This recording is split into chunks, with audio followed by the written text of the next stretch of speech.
नमस्कार साथियों, कैसे हैं आप सभी। एमडी क्लासेस में आप सभी का स्वागत है।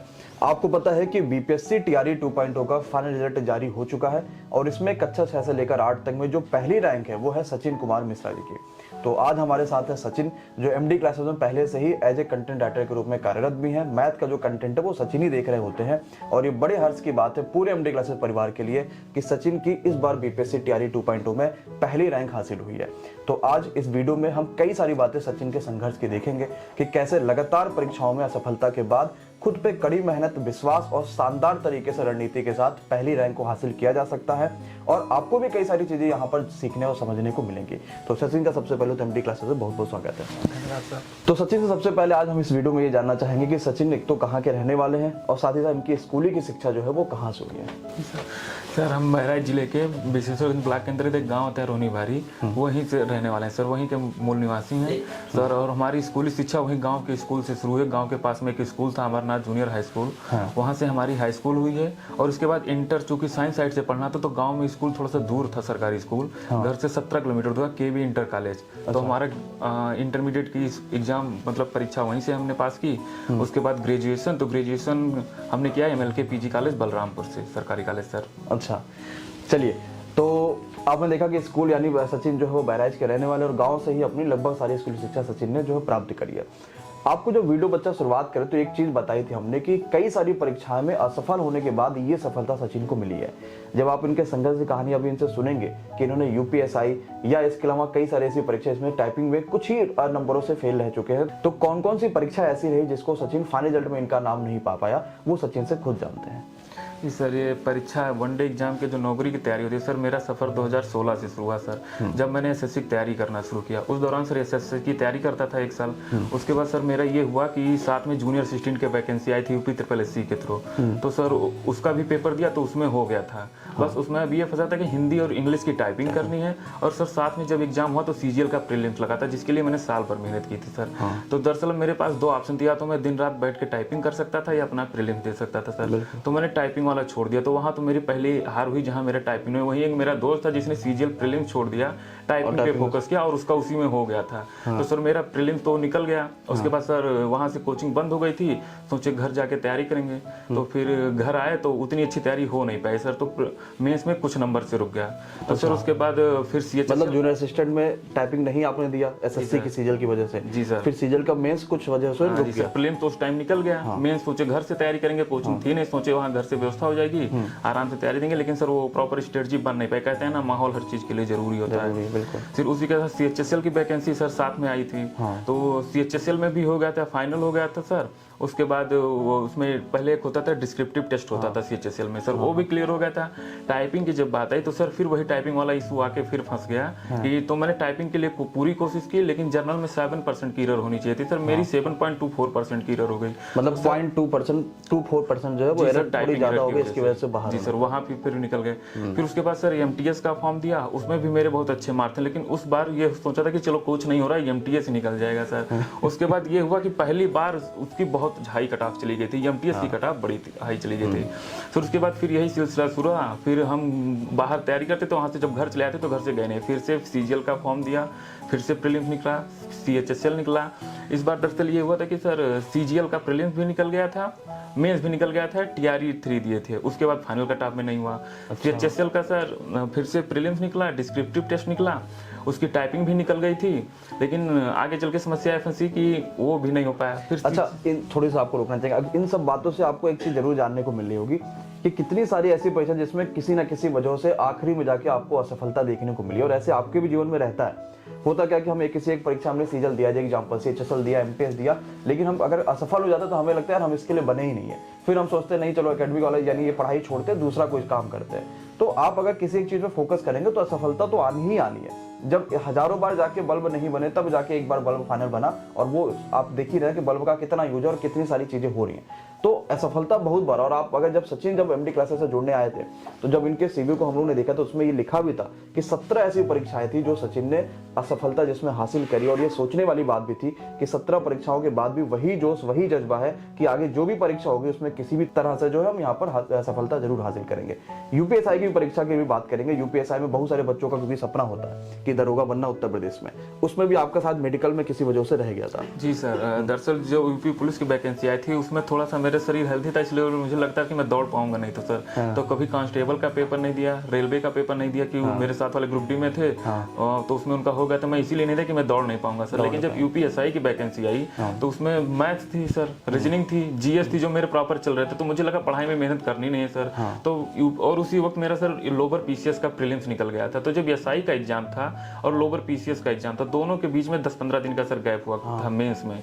तो सर ये हुआ कि पढ़ रहे थे लोअर पीसीएस का, उसी चक्कर में जब एसआई वाला पेपर देने भी चले गए, मूल विधि थोड़ा सा पढ़ लिया उसमें एक्स्ट्रा, तो सर नंबर उसमें जब कट ऑफ चेक किया तो आगे नंबर अच्छे 129 क्वेश्चन सही थे मेरे सर। तो फिर लोगों ने कहा कि अगर तुम दौड़ लोगे तो एसआई हो जाओगे। तो सर तो फिर वो लोअर पीसीएस में उधर मेंस हुआ नहीं सर, कुछ नंबर से रुक गया। इधर मैं 6 महीना कंटिन्यूअस सुबह शाम सिर्फ दौड़ा, पढ़ाई बंद कर दी, सब कुछ बंद कर दिया, सिर्फ फिजिकल पे फोकस किया, क्योंकि सर मेरे लिए वो सबसे इंपॉर्टेंट था, अगर वो पार हो जाता तो हो जाता।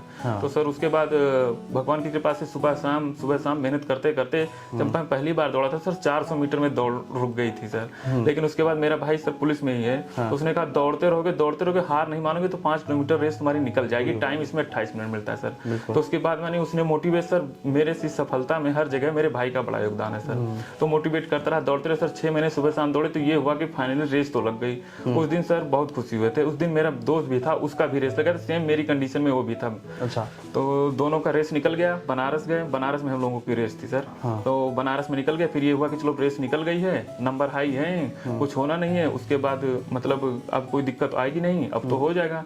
फाइनल कट ऑफ है, दोनों का सिलेक्शन भी हो गया सर कि अब आपको मेडिकल के लिए जाना है। तो सर अब दोनों खुश थे। उसके चक्कर में लेखपाल वाला एग्जाम आया, तो सोचे अब हो ही गया है तो उसमें जाने की जरूरत है नहीं। तो सर वो एग्जाम स्किप करने के मूड में थे कि स्किप नहीं देंगे। जी सर, नहीं देंगे। जी सर, फिर जब धीरे ये आया कि लेखपाल का एग्जाम देने जाना, तो दोस्तों ने कहा चलो ठीक है उसमें हो गया, इसमें चलो घूम के आते हैं। हम लोगों का सेंटर फैजाबाद गया था सर। तो वही हुआ कि दोस्तों के साथ चलो घूम के आते हैं, तो सर उसके चक्कर में चले गए, उसका कोई फोकस नहीं था, पेपर देने कोई मन नहीं था, तो पेपर बेकार ही हो गया सर। उसके बाद हम लोगों का जाके मिड अक्टूबर के तरफ इसका मेडिकल फाइनल हुआ था सर। तो मेडिकल फाइनल हो नहीं पाया सर, जानते हैं आपकी चश्मे उसमें 6/6 आई चाहिए थी, तो उसमें थोड़ी सी इशू थी सर, क्योंकि जो दिन रात पढ़ाई करते हैं, अगर पास के देखते देखते सर थोड़ी इफिशिएंसी कम हो जाती है सर। बिल्कुल। तो सर उसमें हो नहीं पाया फाइनल में, फिर आप लोग को मेडिकल में मतलब बाहर होना पड़ा। हाँ सर, उसकी वजह से मैं भी बाहर हुआ, मेरा दोस्त भी बाहर हुआ सर। अच्छा। दोनों लोग साथ गए थे, दोनों लोग इसी इशू में बाहर हुए, उसको भी चश्मा लगता था सर। हाँ। उसके बाद जब हम लोग बाहर हो गए तो सर अब ये एक फेम हो गई थी कि दोनों दरोगा हो गए हैं सर। पढ़ाई को पूरे गांव पूरे हर जगह लोग हाँ सर, ये एक ऐसी वैकेंसी थी कि अगर आप इसमें रिजल्ट बताएंगे नहीं, फिर भी लोग आके पूछते रहेंगे तुम्हारी रेस लग गई क्या हुआ, तुम्हारे दरोगा में क्या हुआ। सर एक फेमस वैकेंसी है गाँव साइड। हाँ, और क्या भाई, गाँव क्या मतलब भाई किसी भी जगह पे, उत्तर प्रदेश है, बिहार है, कहीं भी दरोगा होना एक बड़ी भर्ती है। जी सर, तो वही तो उसमें लोगों को पता रहता है। जैसे अभी रिश्ते आने से जाते, जैसे लगा कि भाई सब चीजें वो भी है। लेकिन जैसे सर बीपीएससी का रिजल्ट तो इतना नहीं फोकस है गाँव में कि बीपीएससी टीआरई क्या एग्जाम होता है, लेकिन सर दरोगा का फेमस एग्जाम होता है, तो उसमें हुआ नहीं। अब उसके सर टेंशन थी, तो 1 हफ्ते तो ऐसे निकल गए सर। अब उसी के दौरान दरअसल ये घटना कि मेरे भाई को चोट लग गई थोड़ी सी बस्ती में, वही चोट लग गई। तो चोट क्या लगी, तो थोड़ा ज्यादा चोट लग गई। तो अब उसके केयर में हम वहाँ रहने लगे उसके साथ। तो उसके बाद ये हुआ कि साथ में सीजीएल का फॉर्म अप्लाई किए थे, तो सीजीएल प्रेजेंट भी आ गया, तो उसके वो हॉस्पिटल में एडमिट था, उसको घर पे किए। वही मेरा सेंटर बस्ती के बगल गोरखपुर में था, तो वहाँ पेपर दे के आए, सीजीएल प्रीलिम्स भी निकल गया। अब ये था कि क्या करना है। उधर सर मेरा बीएड कंप्लीट हो गया था। अच्छा। बीच में जब मैं घर आके तैयारी करने लगा था, उस दौरान मेरा बीएड कंप्लीट हो गया था। कि दोस्तों ने कहा था बीएड कर लो, सरकारी कॉलेज मिल गया था सर, तो 10,000 फीस में आराम से 2 साल का हो गया, खर्चा भी नहीं लगा सर। तो उसी चक्कर में हो भी गया, तो बीएड फाइनल हो गया था। तो बीएड जब मैं कर रहा था, उस दौरान हमारे सब दोस्तों के बीच में केबीएस की वैकेंसी बहुत फेमस थी सर, कि सेंट्रल गवर्नमेंट की नौकरी है, टीचर है, फैसिलिटीज बढ़िया, और सर पढ़ाने का शौक मुझे पहले से था। तो सर अब यही हुआ कि केबीएस देना है, तो केबीएस का एग्जाम के लिए पूरा फुली ओरिएंटेड हो गया कि बीपीएससी नहीं निकला है, तो इस बार केबीएस की वैकेंसी ले लेनी है। लेकिन सर कहते हैं ना कि वही पर्यावरण माहौल की जरूरत है। जब केबीएस का मेरा एग्जाम आया, तो मेरा सर मैथ ठीक था, तो टीजीटी में देने वाला था कि टीजीटी के लिए तो मैं 10 दिन पढ़ लूंगा, तो 10 तक मैथ आती वो मेरी हो जाएगी। मुझे पेपर तैयार करना था जर्नल, तो जर्नल पेपर जो अगर मैं तैयार करता तो मेरा प्राइमरी वाले में भी हो जाता और इसमें टीजीटी वाले में भी हो जाता। तो सर दरअसल हुआ कि टीजीटी के एग्जाम के पहले मेरा एक भाई था इलाहाबाद में, तो उसका पता नहीं क्या हुआ, उसका तैयारी कर रहा था। आप जानते हैं सर, जो नई एज में तैयारी करने जाते हैं और सोचते हैं पहले ही अटेम्प्ट में हो जाएगा। सबकी समस्या रहती है कि अब आया हूँ तो फर्स्ट ही अटेम्प्ट में मैं करके जाऊँगा, नहीं जाऊँगा। तो सर वो डिप्रेशन में थोड़ा चला गया। तो थोड़ा सा वो भी सीरियस हो गया, तो सर यहीं लखनऊ में वो एडमिट था। तो फिर सर वही किस्मत आती है कि उसके टेकिंग केयर में सर 2 दिन का मौका मिला है टीजीटी का। तो सर उतना ज्यादा फोकस नहीं सर, तो टीजीटी में एक हुआ कि हम लोगों की यूपी टीजीटी की एक वैकेंसी फंसी हुई थी। तो सर यूपी टीजीटी के दिमाग में जब तैयारी शुरू की थी तो उसमें सर 12th का भी आता है पूरा, ग्रेजुएशन का भी 10% आता है, बाकी पूरा 12th का रहता है। तो टीजीटी वाला दिमाग में वही सिलेबस में घूम रहा था कि ये आएगा, वही 12th की मैथ आएगी, ग्रेजुएशन की मैथ आएगी, वो 2 दिन में रिवीजन हो नहीं पाएगी। तो मैंने सोचा ये टाइम जो बचा है 2 दिन उसको हटाते हैं और सर प्राइमरी वाले पर फोकस करते हैं। अच्छा, तो ये वनडे एग्जाम से एसएससी सीजीएल हो गया, सीएचएस हो गया, एमटीएस हो गया, इसके साथ आपने बीएड रखा और जानते हैं कि मिडिल क्लास फैमिली में सर इस नौकरी की बहुत अच्छी थी। तो सर पिछली 2 वैकेंसियां जो यूपी गवर्नमेंट में आई उन्होंने टीचर बनने के लिए सबके उत्साह जागृत कर दिया था सर। तो इससे जैसे बच्चे अभी बहुत सारे साथी जो बीपीएससी के इस वीडियो को देख रहे हैं वो अभी ये सोच रहे होंगे कि भाई ये लड़के तो एसएससी वाले हैं तो ये बीपीएससी में टॉप करना थोड़ा आसान इनको लगा, इस तरीके से उनके दिमाग में प्लान नहीं होगी। अब तो लेकिन एसएससी को लेके या सीएचएसएल को लेके, एमटीएस को लेके, ये सारी चीजों को एक जगह छोड़ के बीपीएससी पे जाना रीजन क्या था कि हम टीचिंग पे सीधे चले गए?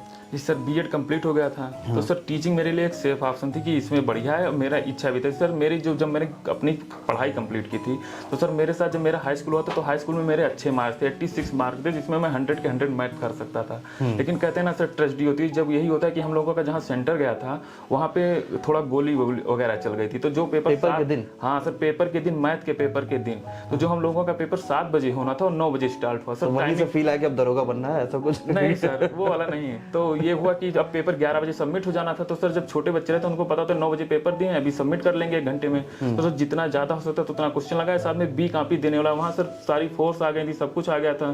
तो बी कॉपी देने वाला, तो जितने सर क्वेश्चन के तो 86 क्वेश्चन उसमें थे।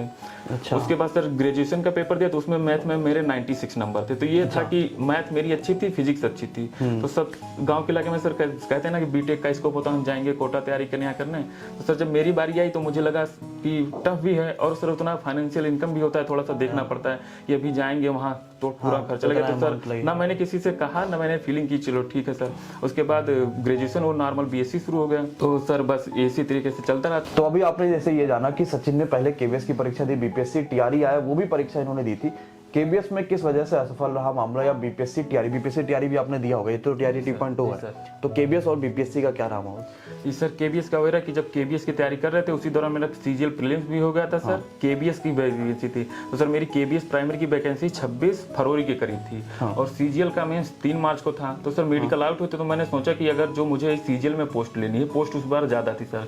तो मैंने सोचा 2022 वाले सीजीएल। जी सर, तो उसमें मुझे लगा कि अगर मैं फोकस करूंगा तो मुझे अगर वही इंस्पेक्टर वाली पोस्ट मिलेगी। फिर से मेडिकल का लोगों ने इशू बताया तो मुझे लगा सर उससे, और अगर दूसरी पोस्ट करता हूँ सर 2800 ग्रेड पे में अदर स्टेट में जाने से अच्छा है मैं 4600 ग्रेड पे की अपनी नौकरी करूँ। तो टीजीटी तो उधर सब भाई की वजह से, तबियत की वजह से थोड़ा सा छूट गया था। अब जब बात आई केबीएस पीआरटी की तो उसमें जितने दिन बचे थे मैंने फुली फोकस होकर मेहनत की सर। तो केबीएस पीआरटी में ये लगा कि अच्छा हो जाएगा। उसके बाद सर बीडीओ का मेरी एक पुरानी वैकेंसी थी जो 2018 वाली, केबीएस के मार्च के बाद सर वो आगे कि 1 महीने में वो हो जानी है। तो मैंने सर उसके बाद कहा अब इसको भी निकाल देना है कि ठीक है तैयारी। तो सर केबीएस हटे नहीं कि 2-4 दिन बाद फिर से बीडीओ केबीएस का, अच्छा केबीएस में से बीएड बाहर हो गया तो वो सर अभी तक नहीं पता था कि बीएड बाहर होगा। तो मैं खुशी था कि केबीएस का मैंने पेपर दे दिया, हो जाएगा। उसके बाद ये हुआ कि बीडीओ की वैकेंसी आ गई, री एग्जाम आ गया सर। तो उसमें बस जिसमें मैथ रीजनिंग जीएस की बात है तो सर लगता है कि मुझे मेरा तैयार था, रिवाइज करना था। सर मैंने यूपी स्पेशल के ऐड करके उसकी तैयारी करना शुरू कर दिया। तो जिस दिन मेरा सेंटर यूपी, उसका यूपी वीडियो वाला यही सेंटर आया था सब लोग। तो जिस दिन लखनऊ आया था उसी दिन पता चला कि बिहार टीआरई में जो टीआरई 1 हुआ था उसमें डोमिसाइल वाली हटा दी गई थी। जिस दिन मैं पेपर दे के निकला मेरे दोस्त ने नोटिस किया कि बिहार में भी वैकेंसी आ गई है जिसमें हम लोग भी अप्लाई कर सकते हैं। तो सर टीचर बनने का शौक पहले से था। तो सर ये मौका मिला कि चलो ठीक है डोमिसाइल नहीं हटी है तो वहाँ टीचर होने में कोई दिक्कत नहीं है, अदर स्टेट के हैं जर्नल वैसे नहीं है, कोई नहीं अप्लाई कर सकते हैं। तो सर अप्लाई कर दिया उसमें भी। अभी पता चला कि वो 1 महीने में एग्जाम ले लेगा। तो सर इधर वीडियो से हटे नहीं कि फिर से बीपीएससी के सिलेबस पे लग गए। सर बीपीएससी का सिलेबस पूरी तरीके से तैयारी चल रही थी एकदम बहुत अच्छे से। लेकिन जब एग्जाम आया उसके 10 दिन पहले अचानक कोर्ट का ऑर्डर आया कि बीएड बाहर हो गया सर। मेरे दोस्त ने फोन किया तो सर वो 10 दिन यही न्यूज देखने में चले गए कि सर बीएड अंदर होगा कि बाहर होगा, कि अंदर होगा कि बाहर होगा। तो मेरा एक दोस्त सर यही कहा है तो उसने कहा कि देने जाने से कोई फायदा नहीं है, पेपर देने मत जाओ। लेकिन मुझे सर लगा था कि मैंने दिन रात करके 1 महीने पढ़ाई की है, ना हो तो पेपर ही दे के आ जाऊं, यही सुकून रहेगा कि मैंने पेपर तो दिया, एक्सपीरियंस एक हो जाएगा कम से कम। बीपीएससी का वही पेपर दे के आए। उसके बाद में पता चला कि बीपीएससी में होना नहीं, उसमें सर मेरे 80 नंबर थे, 80 से ऊपर ही थे। उसमें भी हो जाता आराम से? जी सर, आराम से हो जाता, तो उसमें नहीं हुआ। अब जब रिजल्ट आ गया कि नहीं होगा, पहले तो उम्मीद थी कि हो जाएगा हो जाएगा, सरकार जा रही है, बिहार सरकार की गवर्नमेंट जा रही है, सब पक्ष में जा रहे हैं बीएड के, तो सर वो नहीं हुआ। और वो नहीं हुआ, उसके बाद सर बीपीएससी का रिजल्ट हुआ कि नहीं हुआ बीएड का। उसी कुछ दिन बाद केबीएस वालों ने पीआरटी का रिजल्ट निकाल दिया कि नहीं हुआ। तो सर अब पहले तो मुझे लग रहा था कि सर मेरे पढ़ाई में थोड़ी बहुत कमी है, तो मैं उसको रिफाइन करता जा रहा था, हर बार मेहनत करता जाता है। लेकिन इस बार जब सर मेरा कट ऑफ से ज़्यादा नंबर था, तो मुझे लगा कि पढ़ाई ठीक है, अब इसको किसी तरीके से मेंटेन रखना है। तो मैंने सोचा कि उसके साथ अब सर टाइम बीत रहा था, तो सोचा थोड़ा बहुत अर्निंग हो जाती तो अच्छा था। तक मेरे यही जो लखनऊ वाला दोस्त बता रहे हैं सर, हर्षित, उसने कहा कि यहाँ एमडी क्लासेस में कंटेंट राइटर की जगह निकली है मैथ और रीजनिंग के लिए। तो सर मुझे लगा मेरे लिए बेस्ट अपॉर्चुनिटी है, क्योंकि अगर मुझे कंटेंट बनाना होगा तो मुझे मैथ पहले से ही आती है थोड़ी बहुत, और वो मेरा रिवाइज होता रहेगा। तो सर मैंने वो प्रोफेशन चुना यहाँ का काम करने के लिए, कि जो मेरा अगर ज़्यादा पढ़ नहीं पाऊंगा टाइम की वजह से, ये सर कहते हैं कि लोग जॉब करेंगे तो पढ़ नहीं पाएंगे, तो मैंने सोचा कि मैं एडजस्ट करने की कोशिश करूंगा, पहले देखूंगा कि पढ़ पाऊंगा कि नहीं, लेकिन मेरा रिवाइज तो होता रहेगा कंटेंट, ये नहीं है कि मुझे दूसरा काम करना है। तो सर यहाँ आ गए फिर सर अब वही जर्नी तैयारी शुरू करती है। साथ में मुझे पहली बार जो काम मिला वो बिहार का ही क्वेश्चन बनाने को मिला, तो सर बिहार से वैसे अटैच हो गए कि बिहार का सिलेबस। अभी आपको पता है कि जैसे हमने बताया आपको शुरुआत में ही कि सचिन जो है एमडी क्लासेस में मैथ के कंटेंट में काम कर रहे हैं, तो आपके पास जो बिहार की किताबें आई उस पर भी सचिन ने काम करा। इसके अलावा रेलवे वाले बच्चों के लिए भी जो गणित की किताब आ रही है उस पर भी सचिन ही काम कर रहे हैं। तो फिलहाल वो काम जारी रहेगा अभी, है ना? जी सर, अब काम जारी रहेगा। काम जारी रहेगा सर। यहाँ आने के बाद तो सीख गए कि हर चीजें ऑनलाइन हो गई हैं, तो यहाँ रह के काम करना है या कहीं अदर रह के काम करना है, तो सर वो तो चलता रहेगा। और इससे देखिए दो चीजें आपको यहाँ कहीं ना कहीं कंफर्मेशन मिलेगा।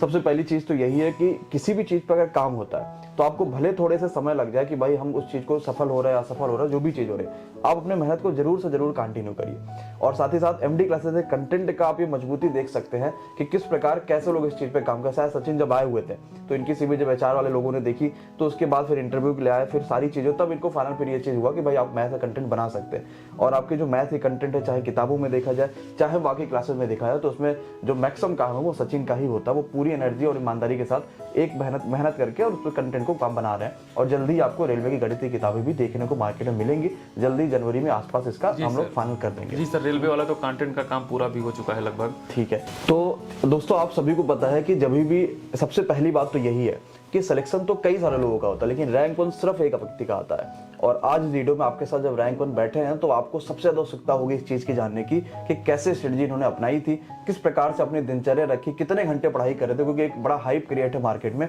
कि जो भी रैंक 1 रैंक 2 रैंक 3 लेकर आता है, कहीं ना कहीं 24 घंटों में से वो 13 घंटे 14 घंटे 15 घंटे लगातार पढ़ाई कर रहा होता है। और दूसरी एक चीज ये भी है कि जब भी हम कहीं भी जॉब कर रहे होते हैं, वो किसी भी फील्ड के क्यों ना हो, लेकिन हम इस चीज को सोचते हैं कि जॉब करते करते हम कैसे नौकरी किसी अपने सरकारी परीक्षाओं की तैयारी कर सकते हैं। और ऐसे क्लासेस में भी बच्चा लगातार कमेंट में पूछता रहता है। उसका एक सबसे बड़ा एग्जाम्पल है कि सिर्फ नौकरी नहीं, उस पूरे परीक्षा में रैंक 1 हासिल कर दी जॉब करने के साथ साथ में, ये भी आपके पास एक बड़ा जो है वो एग्जाम्पल क्रिएट हो रहा है। तो सचिन की सबसे पहले जो स्टडी जानेंगे, उससे पहले मैं आपको बता देता हूँ थोड़ा सा सचिन के बारे में, क्योंकि सचिन यहाँ ऑफिस में ही रह के यहाँ पे सारा काम देख रहे होते, कंटेंट का सारा काम देखते हैं। तो सुबह मुझे ऐसा लगता है कि सचिन शायद किसी दिन ऐसा हुआ कि 8 बजे से पहले नहीं उठे होंगे, है ना? हमेशा जब भी 9 बजे सर ऑफिस के आधा घंटा पहले 1 घंटा पहले उठते हैं सर। तो मतलब ऑफिस 10 बजे से मानिए लगभग सभी लोग आना शुरू करते हैं, काम शुरू होता है, तो आप 9 बजे 9:30 बजे सचिन उठते हैं, क्योंकि जब भी हम लोग आए हैं तो कहीं ना कहीं सचिन 8-9 बजे तक मतलब थोड़ा सा सोते ही रहते।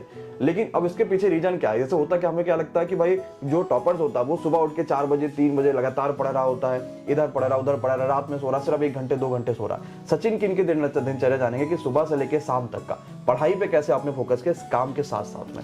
सर जब मैं यहाँ शुरुआत में कंटेंट राइटिंग का काम करने आया था सर, तो मेरा फोकस इस वक्त था कि चलो आरो चलता है। तो सर दरअसल ये होता है कि दिन में जो मैं अपने कंटेंट का काम करता, शाम को क्लासेस जो चलती थी, तो उन क्लासेस से भी मुझे फायदा मिलता सर। जो क्लासेस लोग ऑनलाइन देखते हैं, मैं ऑफलाइन देख सकता था सर उसको। ये फायदा हो गया कि जब आए थे तो आरो की तैयारी चल रही थी, तो जब हमने देखा भी था कि जब स्टूडियो में क्लासेस चलती थी, उधर से स्टूडियो खोल के और क्लासेस का जो आनंद लिया जा रहा था। तो ये है कि ये थोड़ा इनको फायदा मिला, लेकिन ऐसा नहीं कि ऑफलाइन आप पढ़ रहे हैं तो ही चीजें हो सकती है। बस इनके पास सुविधा थी कि चलो ठीक है टीचर्स के साथ भी बैठे या वहाँ पे चीजें हाँ सर, तो ऑनलाइन अगर, लेकिन जब सर वैसे काम चलना था तो मेरे पास था पीसी में, वो बगल में बैठ कर देखता रहता था सर, बस पढ़ना। आप सुबह 10 बजे से लेकर 6 बजे तक लगभग कंटेंट काम अपना देख लिया, फिर पढ़ाई पे कैसे फोकस कर रहे हैं हम? फिर दरअसल कंटेंट का काम मुझे बिहार का ही सर बनाना था, तो मैथ मेरी वहीं से रिवाइज हो जा रही थी कि मैथ रेगुलर नए कॉन्सेप्ट आते हैं सर, जैसे किताब में देना होता है बच्चों को, तो ये देना होता है कि कितना मॉडर्न कितना अपडेटेड चीज दें, तो उसके लिए खुद पढ़ना रहता है कि क्या मॉडर्न में आ रहा है क्या अपडेटेड है, तो सर मैथ तो मेरा वहीं से रिवाइज हो जा रहा था। सर बात थी साइंस की, तो जब मेरा कंटेंट का काम खत्म होता था उसके बाद आधे घंटे के लिए मैं इंजॉयमेंट के लिए सर बाहर जाता था, घूमता था।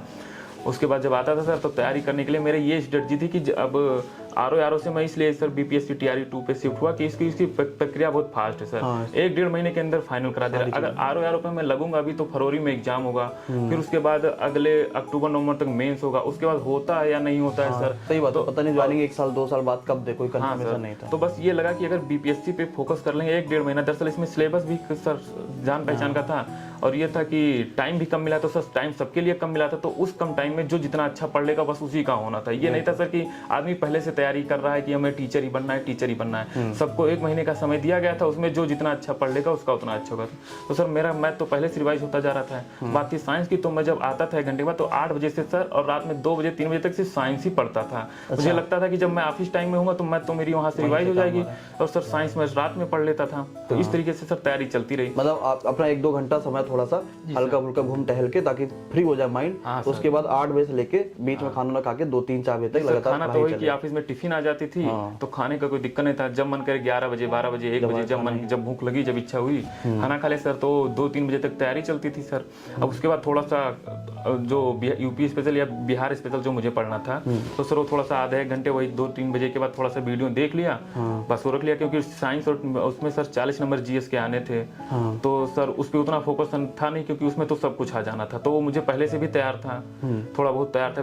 बीपीएससी जब टीआरई 1 का एग्जाम दिया था तो मैंने पूरी बिहार स्पेशल पढ़ी थी, लेकिन दरअसल हुआ क्या कि उस परीक्षा में मैंने देखा कि एक भी बिहार स्पेशल के क्वेश्चन नहीं थे, बस गिने चुने 1-2 क्वेश्चन थे। मैंने सारी झीलें पढ़ी थी, सब कुछ पढ़ा था सर। तो जब इस बार तैयारी की स्ट्रेटजी शुरू हुई तो मुझे लगा सर इसमें जीएस का पार्ट 40 ही आना है। पिछली बार बीपीएससी ने पूछा नहीं था बिहार स्पेशल के बारे में, इस बार सर पूछा नहीं, तो उसको सर फोकस कम किया, मेन फोकस किया सर साइंस पे। तो साइंस और मैथ मेरी अच्छी थी। मतलब यहाँ से जो सीखने वाली चीज ये भी है कि कभी कभी होता क्या है कि अगर हम एसएससी की तैयारी कर रहे हैं या रेलवे कर रहे हैं तो हमें लगता है वही मैथ आएगी, वही साइंस आएगी, वही चीज आएगी, बल्कि हमें पिछला देखना जरूरी है कि यार पिछले बार जो परीक्षा लेटेस्ट कराई गई थी उसमें क्या पूछा गया था। अगर सचिन बीपीएससी वाले पहली परीक्षा ना देखते तो शायद जीके जिस पर भी हम पूरी फोकस करते और उस पर जान लगाते, लेकिन खुद को अपडेट रखना किसी भी परीक्षा के लिए, चाहे हम कितने भी बड़े तुर्नाम खां क्यों ना हो किसी चीज में, अगर हम अपडेट नहीं रखेंगे, चाहे अब as example as a teacher भी कोई मेहनत करता है क्लास में जाने से पहले, तो उससे पहले वो कंटेंट को जरूर देखते हैं, अपडेशन क्या हो सकता है वो जरूर करते हैं, और यही चीज किताबों में भी हम लोग करते हैं। तो जब भी कोई किताब लेकर आते हैं तो उसमें ये चीज जरूर फोकस करते हैं कि भाई बिहार एसएससी किताब है तो चलो बिहार एसएससी में पिछले सालों में क्या पूछा गया, बिहार क्या पूछ रहा होता। या जब रेलवे किताब आएगी तो आपको भले लग रहा हो रेलवे 5 साल से नहीं हुआ, किताब में कैसे एक्सपेक्टेड दे पाएंगे, या आप खुद ही इनसे सीख सकते हैं। जो उस परीक्षा को दे रहे होते हैं वो 10 दिन पहले तक के भी अपडेट रख रहे हैं कि यार 10 दिन पहले हुआ क्या था। तो इस तरीके से आपके पास काम होना चाहिए, तभी आप किसी परीक्षा में फाइनली सफल हो पाएंगे। जी सर कंटेंट है, जैसे दरअसल वेरिएशन ऑफ एग्जाम दे रहे थे, जैसे यूपी ट्रिपल का भी दे रहे थे, इसका ट्रेंड बीपीएससी टीआरई 1 भी दिया था, जैसे सीजीएल सीएचएसएल दे ही रहे थे, उधर से लोअर पीसीएस का दे ही रहे थे। तो सर ये चलते चलते इतना आइडिया हो गया था सर किसमें कितने लेवल का पूछ सकता है सर। बस एक ही यही धोखा है सर कि यूपी टीजीटी का सिलेबस जो था वो बीएससी का था सर, और यहाँ जो केबीएस के पूछते हैं, एनबीएस के पूछते हैं, या बीपीएससी ने जो पूछा है अभी टीजीटी, वो सिर्फ 9th-10th की मैथ आती है सर। तो इस वजह से मेरा केबीएस नहीं हो पाया, मेरे दिमाग में सिलेबस चला था कि 12th वाली मैथ आएगी, तो रिवाइज 2 दिन में हो नहीं सकती थी, तो इसलिए उसमें नहीं हुआ सर उसका मैथ, लेकिन अभी वो वाले भी तैयारी कर रहे हैं सर। अच्छा सचिन, अब बीपीएससी ने ये कहा कि वो हर साल अगस्त में बीपीएससी टीआरई वाला पेपर कराएंगे, तो जैसे अगला अगस्त हो गया, अगस्त से पहले हो सकता है भर्ती दे दे और पेपर वगैरह वो आगे सारी चीजों को करा ले। जी सर। इसके अलावा बिहार में कई सारी शिक्षक भर्ती परीक्षाएं होंगी, या बिहार स्टेट हो रहा है, या यूपी में यूपी टेट आएगा, यूपी सुपर टेट होगा, काफी परीक्षाएं होंगी, या डीएसएसबी होता है, सीटेट होता है। तो शिक्षक भर्ती परीक्षाओं के लिए खास करके आपका क्या कहना है, शिक्षक भर्ती परीक्षाओं में जो बच्चा तैयारी कर रहा है उसको क्या सलाह देना चाहेंगे? जी सर, यही सलाह रहेगी कि सबसे सर अगर आदमी के पास टाइम है, जैसे सर एग्जाम है मेरा 4 महीने बाद, मेरा टाइम है, तो मैं पहले वो सब्जेक्ट कवर करने की कोशिश में जो मेरा छूट रहा है, जो मैंने नहीं पढ़ा है। जैसे सर अगर किसी को सीटेट का एग्जाम देना है तो उसकी चलो इंग्लिश हो जाएगी, मैथ हो जाएगी, जो उसके रेगुलर अपडेटेड में आ रहे हैं, लेकिन जो टीचिंग एप्टीट्यूड के क्वेश्चन है सर वो उससे तो आते नहीं है, क्योंकि वो उसी एग्जाम में आते हैं। तो सर पहले मैं सोच रहा हूँ कि जब जो टाइम जैसे ज्यादा टाइम है तो पहले शुरुआत में उन सब्जेक्ट को पढ़ लिया जाए जो मुझे नहीं आते हैं या जो मेरे विषय कमजोर हैं। जैसे सर मेरी मैथ है तो मैथ को मैं सबसे लास्ट में पढ़ता हूँ कि एग्जाम के 10 दिन पहले से रिवाइज करना शुरू करूंगा, क्योंकि वो तो सर उधर हो जाएगा, लेकिन जो नई चीजें पढ़नी वो 10 दिन में आदमी नहीं पढ़ सकता है सर। मतलब जिस चीज अगर हमारे पास परीक्षा के लिए समय है तो हम जिस चीज को नहीं आता हमें पहले उस पर खत्म कर ले उस चीज को, फिर जो हमें आता है उसको तो जल्दी रिवीजन कर ही फिर सकते हैं। रिवीजन हम करते रहेंगे सर। जैसे जो नहीं आता है वो भी पढ़ लेंगे, जो आता है उसका भी रिवीजन, तो सर रिवीजन करना आसान होता है लेकिन पढ़ना कठिन होता है, उसके लिए आराम से टाइम चाहिए होता है थोड़ा सा सर। दोस्तों आप सभी को पता है कि असफलता में आपका कोई दोस्त नहीं होता, लेकिन जैसे ही सफलता आपके पास आती है तो कई सारे दोस्त, कई सारे रिश्तेदार, कई सारी चीजें आपकी ऑलरेडी बन जाती हैं। तो सचिन से हम ये चीज जरूर जानेंगे कि कल जब रिजल्ट आया था इसका, तो सबसे पहले तो बात यह है कि कैसे पता चला कि मेरी रैंक 1 है, क्योंकि जब सिलेक्शन होता है तो नॉर्मली आदमी एक दो बार रोल नंबर चेक कर लेता है, उसको पूछता है कि हाँ सिलेक्शन हो गया, ये नाम चेक कर लिया, फादर नेम चेक कर लिया। लेकिन जब रैंक 1 आती है तो खुद पे भरोसा नहीं होता कि भाई मेरी रैंक 1 आ गई। वो खुद भी चेक करते हैं, अपने 4-5 दोस्तों को भेजेंगे, घर वालों को भेजेंगे, आसपास के लोग भेजेंगे कि भैया रोल नंबर मिला लो, ऐसा ना हो कि हमारी से ही गलती हो जा रही हो। तो सबसे पहले सचिन को कब पता चला कि भाई मेरी रैंक 1 आ गई, रिजल्ट आ गया है? जी सर, कल शाम को टिफिन लेने आए थे, तब तक दोस्त का फोन आया कि भाई रिजल्ट आ गया है यार, देखे नहीं? तो मैंने कहा कि नहीं देखे, मेरा नाम सर्च करो। कह रहा सचिन कुमार मिश्रा लिखते हो ना? हमने कहा सर हाँ लिखते हैं।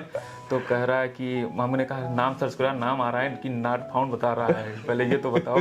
उसने कहा नहीं नाम तुम्हारा आ रहा है, पहले एडमिट कार्ड भेजो तुम। तो हम कैसे एडमिट कार्ड क्यों भेजना है? तो सर एडमिट कार्ड यही सिस्टम में डाउनलोड किए थे सर। तो गए एडमिट कार्ड का उसको भेजे, तो कह रहा है यार तुम्हारी रैंक 1 आई है। हम कहे सही में यार? हम कहे यार, तो उसको थैंक्स क्या कर अच्छी खबर सुनाने के लिए सर। उसके बाद पहला फोन मैंने भाई को किया कि भाई एक बार तुम रिजल्ट चेक कर लेना, मेरी रैंक 1 आई है, मैंने सुना है, देखा नहीं था सर, मैंने रिजल्ट आज तक अभी नहीं देखा है कि मेरा रिजल्ट कैसे आया है। तो बस सुनते सुनते स्क्रीनशॉट देखते देखते कि चलो ठीक है सर आ हो गई गया सर। उसके बाद से दोस्तों का फोन आने लगा सर, जानते हैं ग्रुप है, व्हाट्सएप ग्रुप है। तो जब एक को पता चलता है, ग्रुप में गया मैसेज, तो ग्रुप में बहुत सारे लोग जुड़े, सबका फोन धीरे धीरे आना शुरू हुआ। फोन पे फोन बाहर। जब घर वालों से बात हुई, मम्मी पापा से जब बात हुई, तो कैसा रिएक्शन रहा उन लोगों का? सर क्योंकि इतने समय से जो है उन्होंने ये चीज सुनी थी कि भाई यहाँ इस वजह से रह गया, सिलेक्शन नहीं हुआ, यहाँ इस वजह से रह गया, और जब अचानक से पता चला कि सिलेक्शन तो हुआ है तो रैंक 1 आ गया सीधे, तो कैसा रिएक्शन रहा उनका? सर सबकी आंखें नम हो गई थी कि चलो सर हो गया। दरअसल कि जब मेरा रिजल्ट नहीं आ रहा था सर, तो जब मैं सबकी सर ये होता है कि सबका धैर्य खत्म हो जाता है कि नहीं आया, नहीं हो रहा है, पढ़ रहा हूँ, कब होगा। तो सर उसमें मेरे मम्मी पापा ने मेरा साथ दिया, बहुत साथ दिया। उन्होंने आज तक, उन्होंने हर बार जब भी मैं असफलता लेकर उनके पास पहुंचा, उन्होंने यही कहा कि जारी रखो, अगली बार हो जाएगा सर।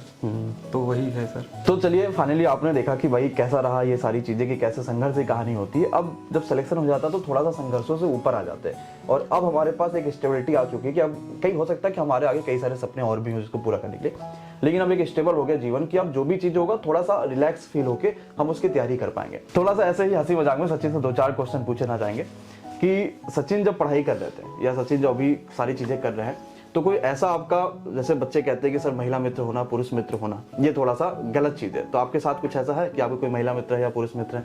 हाँ सर, मेरी एक दोस्त है, लेकिन वो मेरी सिस्टर है समझ लीजिए सर। उसने मुझे बहुत गाइड किया, जैसे उसका केबीएस टीजीटी में भी हो गया है सर। अच्छा। तो ये बातें कुछ नहीं है कि महिला मित्र नहीं है सर, जो भी हैं सब अच्छे हैं। और मित्र हैं तो सर मित्र हैं, मेरी बहन है तो हमेशा हमेशा मेरा सपोर्ट करती है हर जगह सर। ऐसा कोई गाना सचिन जो आप हमेशा सुनते हो, आपको मोटिवेट भी करती हो, या हो सकता है किसी और चीज की याद दिलाती हो, कुछ भी हो, ऐसा कोई गाना जो आप हमेशा सुनते हैं? जी सर, गाना तो कोई विशेष नहीं सर, लेकिन जब से एसआई वाली रनिंग कर रहे थे सर, तो काका का एक पंजाबी सॉन्ग था, 26 मिनट का सर मर्ज सॉन्ग था। तो जब मुझे ये था कि मेरी रेस ये जब तक गाना खत्म होगा तब तक सर कंप्लीट कर लेनी है। तो सर जब वो गाना जब 6 महीने लगातार सुबह शाम वही गाना बजा के दौड़ते दौड़ते दौड़ते, तो मुझे ये याद हो गया था कि ये गाने के जब ये वाली लाइन बजेगी तब तक मैं वहां पहुंच जाऊंगा सर। तो वही गाना सर, तो वो गाना बजता है तो मुझे अभी सर वही दौड़ वाली फीलिंग आती है। और जैसे मान लीजिए कि जब आपने परीक्षाएं असफल होने लगी तो आपने सोचा कि भाई कुछ अर्निंग का भी काम करते हैं। सबसे पहली अर्निंग कोई भी रहा हो, चाहे ट्यूशन पढ़ा के रहा हो, किसी भी तरीके, सबसे पहला अर्निंग आपका क्या रहा था? सर सबसे पहला मेरा अर्निंग यही एमडी क्लासेस से हुआ है सर। सबसे पहले आपने यही काम से स्टार्ट किया? जी सर। और वो इसी वजह से रहा कि आपको लगा कि अब हमें थोड़ा सा कहीं ना कहीं घर के लोड से कम होके अपने आप के ऊपर भरोसा करके थोड़ा काम सर। पहले मुझे जब मेरा नहीं हो रहा था सर, जैसे कट ऑफ से 1 नंबर रह गया या फाइनल में कहीं सिलेक्शन से 0.25 नहीं, तो मेरा सर ऐसा भी हुआ कि मेरा ईडब्ल्यूएस से ज्यादा कट ऑफ था, ईडब्ल्यूएस मेरी बाद की डेट की थी, ऐसा भी हुआ है सर। जैसे होता ना ईडब्ल्यूएस वाला जब सिस्टम आया था सीएचएसएल में, तो ये हुआ कि फरवरी से वो शुरू हो गया मान लीजिए। तो सर ये हुआ कि अभी फॉर्मेट नहीं आया वहाँ जहाँ डिस्ट्रिक्ट पे हमारे तहसील पे है, कह रहे थे ऑफिसर बताने की फॉर्मेट नहीं आया, अभी बन नहीं पाएगा। तो सर उसके लिए एप्लीकेशन तो दिए, लेकिन दरअसल सर वैकेंसी के लास्ट डेट के बाद बन पाया और 2 दिन बाद का बन पाया सर। तो ये हुआ कि किस्मत कहते हैं ना सर। तो वही सीएचएसएल 2018 में जर्नल की कट ऑफ गई थी 210 पॉइंट समथिंग, मेरा आ रहा था 209 पॉइंट समथिंग और ईडब्ल्यूएस की कट ऑफ गई थी 205। तो सर मुझे जब कट ऑफ देखी तो मुझे लगा कि मेरा तो हो जाएगा, लेकिन जब सर डॉक्यूमेंट वेरिफिकेशन कराने के टाइम गए तो उन्होंने कहा कि ये तुम्हारा लास्ट डेट का लगेगा नहीं, तुम जर्नल में जाओगे। और सर उस वक्त 0.25 से नहीं हो पाया था। तो सर ऐसे चलता रहा, लेकिन तब मुझे लग रहा था कि चलो ठीक है मेरी तैयारी थोड़ी कम है, मैं और पढ़ूंगा। लेकिन सर अभी जब से पिछली बार बीपीएससी टीआरई 1 का एग्जाम दिया जिसमें बीएड को बाहर कर दिया गया सर, और केबीएस का पेपर दिया तो उसमें भी देखा मेरे 140 के करीब मार्क थे। तो मैंने सोचा सर मेरी तैयारी तो अच्छी है, अब ये है कि ये तैयारी बरकरार रहनी चाहिए सर, इससे ये ना हो कि मैं कोई दूसरे फील्ड में चला जाऊं, जो मेरी तैयारी है वो भी सारी पुरानी हो जाए। तब तक सर मेरे एक दोस्त ने यही बता रहा हूँ कि लखनऊ का है, तो उसने मेरी हर जगह सर मदद की। जब से मेरा मेडिकल शुरू हुआ तब से उसने मेरी हर जगह मदद की है, क्या है क्या कमी है। अच्छा, अभी तो आपको मानिए फाइनल सिलेक्शन होगा, बीपीएससी इतनी तेजी से काम करता, मे भी हो सकता है जनवरी या फरवरी तक का ज्वाइनिंग हो जाए। जी सर। आपको अगर मौका मिलता कि पूरे भारत में यहाँ पर घूमने जाने का, तो कहाँ जाना चाहेंगे? पूरे भारत में कहीं भी यहाँ घूमना जाना चाहेंगे? जी सर, उत्तराखंड बहुत दिन से प्लान बना, लेकिन सर यही नहीं हो पा रहा है। रीजन क्या उत्तराखंड जाने का? जी सर, रीजन ये कि वहाँ सब कहें हरिद्वार जाना है सर। मेरा एक दोस्त था जो बीएससी कंप्यूटर साइंस से हरिद्वार से किया था, उसको बता रहा हूँ सर मैं इंटर में जा नहीं पाया था ना, ग्रेजुएशन मेरा नॉर्मल शुरू हो गया था। तो अगला प्रश्न सचिन से यह है कि आजकल के जैसे भी साथी या बच्चे ऐसे हैं कि जो पूरे दिन भर में 24 घंटे में से वो 8-10 घंटे, क्योंकि जब से ऑनलाइन पढ़ाई हुई है तो ऑनलाइन पढ़ाई में बच्चों को जितना ज्यादा वो डेडिकेशन होगी उतनी सफलता उन्हें मिलेगी, क्योंकि यहाँ पर बच्चों का डेडिकेशन बहुत जरूरी है। तो होता क्या, उन्होंने मोबाइल में भाई पहला वीडियो खोला कि चलो ये एमडी क्लासेस की वीडियो चल रही है, अचानक से नीचे ऐड दिखा इस मूवी का, तो मूवी लगा लिया, 2 घंटा मूवी उसने समय बिता दिया। फिर पता चला यार शॉर्ट्स बड़ा वायरल चल रहा है, मूवी में देख ले वगैरह वगैरह बहुत सारी चीजें, तो वो शॉर्ट्स देखते रह जाते हो, पूरा काम करने लगते। तो ये आपके साथ भी रहा होगा कि भैया मोबाइल चला रहा है तो मोबाइल अचानक से चलाए, लेकिन इसको पूरी तरीके से कैसे हमने रोका या कैसे इस पर कंट्रोल किया, या हमारा जो शांति रहा मामला कि कैसे हम शांत होकर पढ़ाई कर सकते हैं, क्योंकि शांत नहीं है लोगों का मन, ये कैसे हो सकता है? जैसे सर ये तो ह्यूमन नेचर है कि सर जब कुछ दिखाई देगा तो आदमी देखने की कोशिश करेगा, जानने की कोशिश करेगा, लेकिन सर जैसे कहते हैं कि इंटरनल मोटिवेशन होता है। जैसे बीपीएससी वालों ने 1 महीने का टाइम दिया, अब मुझे 6 से 8 तक कंटेंट बनाने हैं, कंटेंट बनाने के बाद मुझे पढ़ना भी है। सर एक इंटरनल मोटिवेशन रहता है कि अगर इसमें अभी टाइम दे दूंगा तो सर मेरा तैयार नहीं हो पाएगा। तो सर डेली के टारगेट बनाएगा, टारगेट अचीव हो जाए उसके बाद आप जो करिए वो मन करिए। जी सर, लेकिन पहले अपने टारगेट पूरा कीजिए। तो सर जैसे मेरा टाइम था कि रात में मुझे आज केमिस्ट्री का इतना चैप्टर पढ़ना है, तो सर मैं केमिस्ट्री उतनी खत्म करने की टारगेट कभी समय के हिसाब नहीं होना चाहिए, हम 8 से 10 पढ़ेंगे, ये नहीं, वो हमारे पास वो कभी नहीं हो पाएगा सर, कभी टाइम के हिसाब से हो नहीं पाएगा ना सर। कभी तुम्हारी फोन आ जाएगी, अब किसकी फोन काट दोगे कि 8 बजे फोन नहीं रिसीव करता हूँ सर, तो ये हो नहीं, टाइम की वजह से नहीं हो पाएगा। बस ये सर कि इतनी लिमिटेड सिलेबस है, इतने मुझे टाइम में खत्म करना है बस। तो अब पहचान लोगों में बन गई, मतलब फोन आना शुरू हो चुके हैं, बात करना शुरू हो चुका है, सारी चीजें, तो अब लग रहा है कि हाँ बन चुके हैं, रैंक वन हमारी आ चुकी है। जी सर, अब रैंक वन आ चुकी है, उसके साथ वो पकड़ा हुआ विवाह वाला वीडियो भी बहुत शेयर हो रहा है कि बिहार जा रहे हो, तो ये सब चल रहा है सर। चलिए, तो अब फाइनल सिलेक्शन सचिन का हो चुका है और सिलेक्शन ऐसा हुआ कि सीधे रैंक 1 सचिन की आ चुकी है, तो सीधी सी बात है कि घर वालों के आसपास रिश्तेदारों में सारी बातें फैल चुकी होगी, तो रिश्ते भी अब आना शुरू हो चुके होंगे, कल ही शादी का 2 फोटो भी आपको मिल चुकी होगी मे बी। तो अब क्या लगा कि शादी घर वाले कब तक करा देंगे हमारी, या कोई लव मैरिज का जो भी प्लान आपने सोचा होगा? सर अभी तो ऐसा कुछ प्लान नहीं है, लेकिन मम्मी कह रहे हैं कि अगले साल करना है, लेकिन अभी सर कुछ ऐसा प्लान नहीं है। क्योंकि सर अभी ये है बीपीएससी का हुआ है सर, उसके बाद तो अपना टीचिंग का है सर, तो इसी में अभी देखेंगे, आगे बढ़ते रहेंगे। पिछली बार सर ये स्टेट वाला फॉर्म नहीं दे पाए थे ना बिहार टीचर के, तो इस बार सर 6 to 8 तक सिर्फ लिमिटेड रह गए सर। लेकिन उस बार यहाँ से आए, वहाँ का पेपर देखा था सर टीजीटी का, तो मुझे एक रात नींद नहीं आती कि काश मैंने स्टेट दे दिया होता, सिर्फ उसमें मैथ ही आनी थी, मुझे साइंस भी रही रिवाइज करनी, दिन में कंटेंट बनाते, रात में फिर मैथ ही पढ़ते न। तो सर ये होता, तो उस दिन मुझे बहुत, जब मैं पहली बार आया, जिस दिन सर ये स्टेट का फॉर्म अप्लाई करना सर, मैंने सबसे पहली बार स्टेट का फॉर्म भरा कि अगली बार टीजीटी भी देनी है बिहार की। सचिन से हम ये जानेंगे कि एमडी क्लासेस के साथ सचिन का अनुभव कैसा रहा, क्योंकि एज ए कंटेंट राइटर के रूप में यहाँ काम कर रहे हैं, मैथ कंटेंट बना रहे हैं, कैसा अनुभव रहा सचिन एमडी क्लासेस में?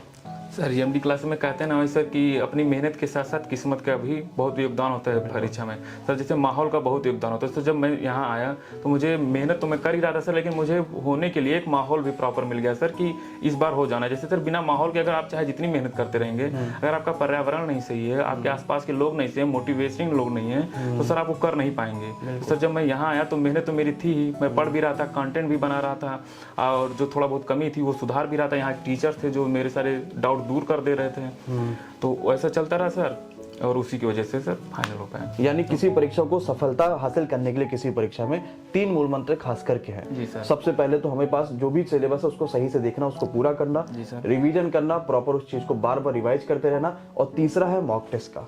मॉक टेस्ट हमें देना बहुत जरूरी, ताकि हमें स्पीड और एक्यूरेसी दोनों ही चीजें हमारे पास मेंटेन हो पाए।